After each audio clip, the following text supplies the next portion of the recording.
रमाबाई भीमराव आंबेडकर या डॉक्टर बाबासाहेब आंबेडकरांच्या पत्नी होत्या.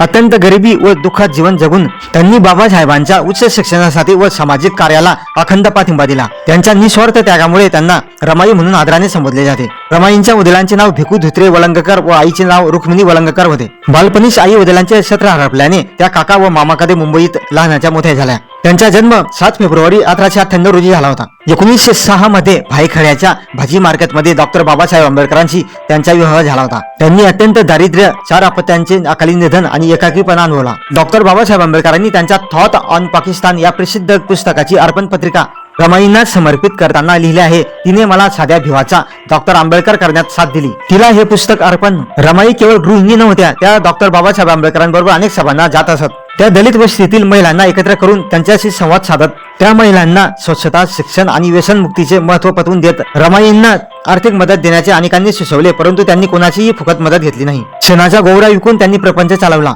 एकदा बाबासाहेबांना कडकडीने रमाईंनी सांगितले की तुम्ही समाजासाठी इतके करता, मग दारुद्यांचा काहीतरी बंदोबस्त करा. रमाईच्या आग्रहाखातर बाबासाहेबांनी समाजाला व्यसनापासून दूर राहण्याचा संदेश अधिक तीव्रतेने दिला. जेव्हा बाबासाहेब वर्तमानपत्रे चालवत तेव्हा रमाई त्यांच्या पाठीशी खंबीरपणे उभ्या असत. चळवळीसाठी आलेल्या कार्यकर्त्यांची सोय करणे, त्यांना जेवण देणे आणि कार्यकर्त्यांना मायेचा आधार देणे हे कार्य त्यांनी आयुष्यभर केले. धारवाड येथील मुलांच्या वसतिगृहात अन्न नसल्यामुळे मुले उपाशी आहेत हे पाहून रमाईंनी क्षणाचा विचार न करता स्वतःच्या हातातील सोन्याच्या बांगड्या काढून दिल्या. त्या बांगड्या विकून आलेल्या पैशातून त्यांनी वसतिगृहातील मुलांच्या जेवणाची व्यवस्था केली.